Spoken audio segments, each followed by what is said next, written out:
Video में हम करेंगे चैप्टर दूसरा का objective question, VVI objective question सब करेंगे। ठीक है। उसने कहा था शीर्षक कहानी में बोलू राम कौन था। बोलू राम कौन था? डाक बापू। कौन था? बी राइट आंसर होगा डाक बापू। ठीक है, डाक बापू। बोलू राम कौन था? डाक बापू। ठीक है। उसने कहा था शीर्षक कहानी में किसे अपना जर्सी उतर कर बोधा सिंह को पहना दिया था। ठीक है, किसने पहना दिया था? तो देखिए राइट आंसर ये होगा लाला सिंह। लाला सिंह, लाला सिंह। ठीक है, बहुत वीवीआई ऑब्जेक्टिव है, बार बार बोलते हैं हम आपको। देखते नहीं यह रेशम से कढ़ा हुआ सालू या पंती किस शीर्षक कहानी की है? तो इसका राइट आंसर हो जाएगा बालकृष्ण भट्ट की। नहीं, सॉरी, बालकृष्ण भट्ट की नहीं। उसने कहा था वो तो पहला चैप्टर है बालकृष्ण भट्ट। उसने कहा था। ठीक है, उसने कहा था, सी हो जाएगा राइट आंसर, सी। ठीक है। क्वेश्चन नंबर कितना है? 4 है। सूबेदार बोला, लाला सूबेदारनी तुमको जानती है, बुलाती है, जा मिल आ। यह कथन किस शीर्षक पाठ से है? यह कथन किस शीर्षक पाठ से? उसने कहा था, क्या होगा? उसने कहा था। ठीक है, उसने कहा था, तब डी नंबर राइट आंसर हो जाए। उसने कहा था कहानी में किस युद्ध का उल्लेख है? तो इसका प्रथम विश्व युद्ध। ठीक है, प्रथम विश्व युद्ध। ठीक है, प्रथम विश्व युद्ध। Question number 6। निमोनिया से मरने वाले को मुरब्बे नहीं मिला करते। या पंक्ति किस शीर्षक पाठ से है? या पंक्ति है, सॉरी, पंक्ति है, किस शीर्षक पाठ से है? ठीक है, तो उसने कहा था। ठीक है, ए नंबर। वजीरा सिंह किस कहानी का पत्र है? तो उसने कहा था वजीरा सिंह किस कहानी का पत्र है? उसने कहा था, ए नंबर हो जाएगा। बोधा सिंह के पिता का नाम क्या था? बोधा सिंह के पिता का नाम था हाजरा सिंह। क्या था? हाजरा सिंह। क्या नाम था? हाजरा सिंह। हाजरा सिंह, सी हो जाएगा राइट आंसर। नहीं, हाजरा सिंह, 8 का ना, हाजरा सिंह। लाला सिंह किस देश की ओर से युद्ध कर रहा था? तो इंग्लैंड। लाला सिंह किस देश की ओर से युद्ध कर रहा था? इंग्लैंड। ठीक है, इंग्लैंड। एक अकालियों सीख कितने के बराबर होता है? अकालियों सीख कितने के बराबर होता है? ये मेन वर्ड है, इसको ध्यान रखना है। तो इसको कितना, ये गलत से लग गया था, इसका क्या होगा? 1.25 लाख। कितना? 1.25 लाख। आप समझे, एक अकालियों सीख कितने के बराबर होता है? 1.25 लाख। आप सोच सकते हैं, बहुत भी ऑब्जेक्टिव है ये भी। सूबेदारनी किस कहानी की पत्र है? उसने कहा था, ये राइट आंसर है। उसने कहा था हिंदी कहानी के विकास में मील के पत्थर कौन सी कहानी बनी जाती है? कौन सी कहानी बनी जाती है? उसने कहा था तेरी कुरमाई हो गई का किस कहानी से संबंध है? उसने कहा था बिना फेरे घोड़ा पिघलता है और बिना लड़े सिपाही। या पंथी किसका है? या पंथी किस कहानी से है? तो उसने कहा था। ठीक है, उसने कहा था, डी नंबर। बुद्धू का कट्टा रचना है। तो उसने कहा था बुद्धू का कट्टा रचना है। तो उसका बी नंबर आंसर हो जाएगा। बुद्धू का कट्टा रचना है चंद्र शर्मा गुलेरी की। ठीक है, चंद्र शर्मा गुलेरी किस सदी के प्रमुख लेखक थे? 20वीं सदी। ठीक है, 20वीं सदी, डी हो जाएगा। बहुत भी बहुत भी है। ठीक है, गुलेरी जी ने कुल कितनी कहानियों लिखी? तो 3।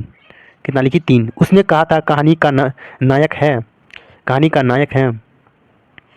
तो इसका राइट आंसर हो जाएगा लाला सिंह। उसने कहा था कहानी का नायक है लाला सिंह। निम्न में से कौन सी रचना गुलेरी जी की नहीं है? तो इसका राइट आंसर हो जाएगा, इसे याद कर लेना। ठीक है, पूछेगा एग्जाम में, बहुत भी ऑब्जेक्टिव है। हरे को हरि नाम। ठीक है, उसने कहा था कहानी है। तो इनमें सभी युद्ध की कहानी, दिव्य प्रेम की कहानी, प्रेम और बदलीदान होने की कहानी, इनमें सभी। तो इसका राइट आंसर आएगा डी। इसका राइट आंसर क्या आ जाएगा? डी।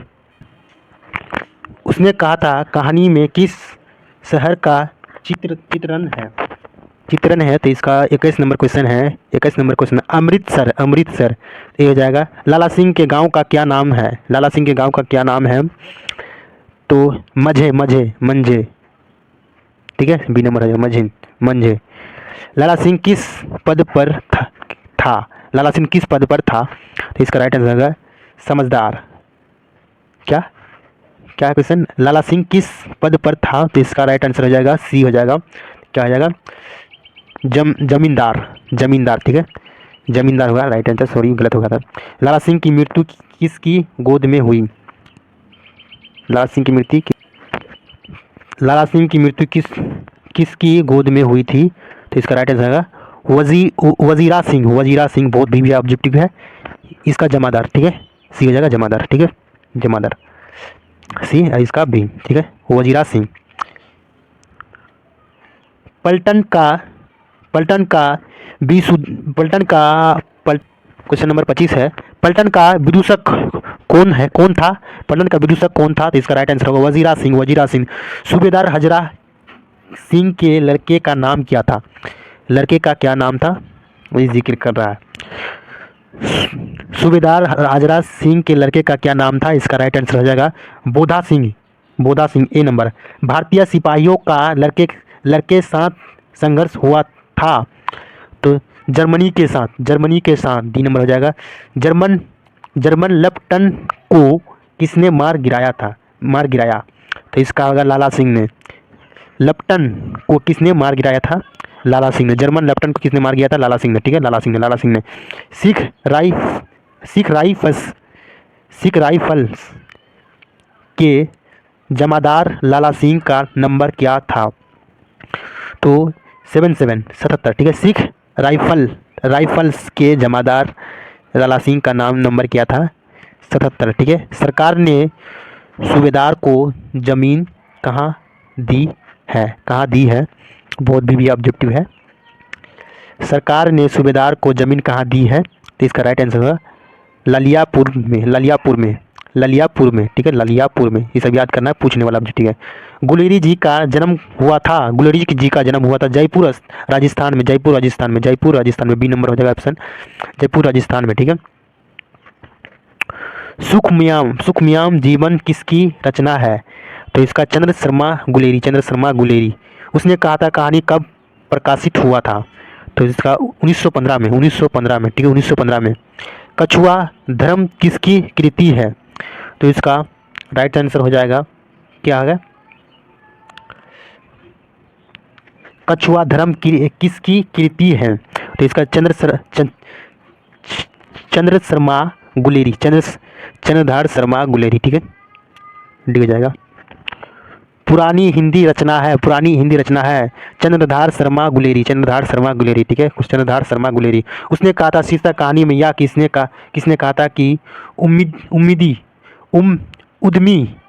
उड सिगरी में कोले डाल।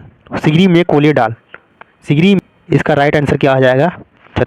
इसका राइट आंसर, उसने कहा था शीर्षक कहानी में, या किसने कहा था कि उद्यमी उड सिगरी में कोयले डाल। तो इसका राइट आंसर हो जाएगा सूबेदार हाजरा सिंह, बी नंबर हो जाएगा।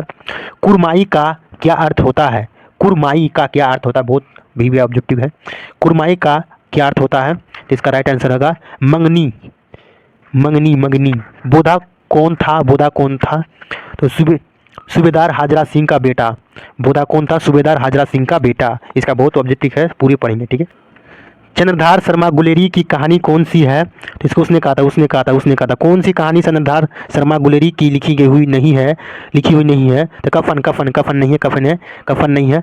तो गुलेरी जी की किस गांव के मूल निवासी थे? तो इसका गुलेर, ठीक है, गुलेर थे। उसने कहा था कहानीकार कौन है? चंद्रधार शर्मा गुलेरी किस युग के कहानीकार है? तो द्विवेदी युग, ठीक है, द्विवेदी युग। उसने कहा था कहानी कितने भागों में विभक्त है? 5 भागों में विभक्त है। 5 भागों में विभक्त है। चंद्रधार शर्मा गुलेरी का जन्म कब हुआ था? चंद्रधार शर्मा का गुलेरी 7 जुलाई 7 जुलाई 1883 में, 7 जुलाई 1883 में लाला सिंह किस कहानी का पत्र है? लाला सिंह किस कहानी का पत्र है? उसने कहा था किस प्रकार की कहानी है? तो क्रम प्रधान।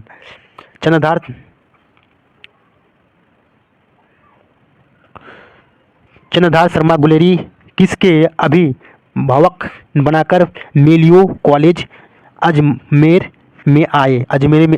तो इसका अजमेर में आए। खेतरी के नाबालिग रजा जयसिंह के सी नंबर हो जाएगा राइट आंसर, सी नंबर हो जाएगा राइट आंसर। कीरत सिंह कौन था? कीरत सिंह कौन था? तो लाला सिंह का क्या भतीजा, बी नंबर हो जाएगा। बचपन में लाला सिंह लड़की से बार बार कौन सा प्रश्न करता था? तो इसका होगा तेरी कुरमाई हो गई। लेफ्टिनेंट साहब सूबेदार को कितने आदमी खंडक में छोड़कर जाने को कहता है? तो इसका 10, इसका राइट आंसर आ जाएगा 10। ठीक है, बहुत भी ऑब्जेक्टिव है, ये सब याद करना होगा आपको। आप याद नहीं कर सकते, बार बार वीडियो चलाइए, आपको याद हो जाएगा अपने आप। अमृतसर में लाला सिंह के कौन थे? तो इसका होगा मामा। कौन थे? मामा। अमृतसर में लाला सिंह के कौन थे? मामा था, मामा। लाला सिंह सूबेदार को वापस बुलाने के लिए किसे भेजता है? वजीरा सिंह। किससे भेजता है? वजीरा सिंह। ठीक है। सूबेदारनी ने अपने पति एवं पुत्र की रक्षा के लिए किससे कहा? लाला सिंह से कहा, बी नंबर आ जाएगा। लाला सिंह का सिर अपनी गोद में लेकर कौन बैठा था? तो वजीरा सिंह। लाला सिंह के मामा कहाँ के रहने वाले थे? तो अमृतसर। लाला सिंह के मामा कहाँ के रहने वाले थे? अमृतसर। ठीक है, बी हो जाएगा राइट आंसर। मुन्नी और मनक की माँ का नाम क्या था? मुन्नी और मनक का माँ का नाम क्या था? तो इसका राइट आंसर होगा बिस्नी। क्या नाम था? बिस्नी नाम था। क्या नाम था? बिस्नी। दूसरा चैप्टर हो गया, आप तीसरा चैप्टर नेक्स्ट वीडियो में पढ़ेंगे। ठीक है, बहुत भी ऑब्जेक्टिव है, बार बार आपको बोलते हैं, एग्जाम की दृष्टि से बहुत महत्वपूर्ण है। ठीक है, बहुत इंपॉर्टेंट क्वेश्चन है, मोस्ट इंपॉर्टेंट क्वेश्चन है, MBBI है। ठीक है, इस सबको बार बार आप वीडियो चलाइएगा। रील्स नहीं देखिए, अब शॉर्ट्स नहीं देखिए, अब यही चीज़ कीजिए तो आपको बहुत आगे जाने का मिलेगा। ठीक है, फिर मिलते हैं अगला वीडियो में संपूर्ण क्रांति। ठीक है, फिर मिलते हैं संपूर्ण क्रांति में। ठीक है, ओके बाय।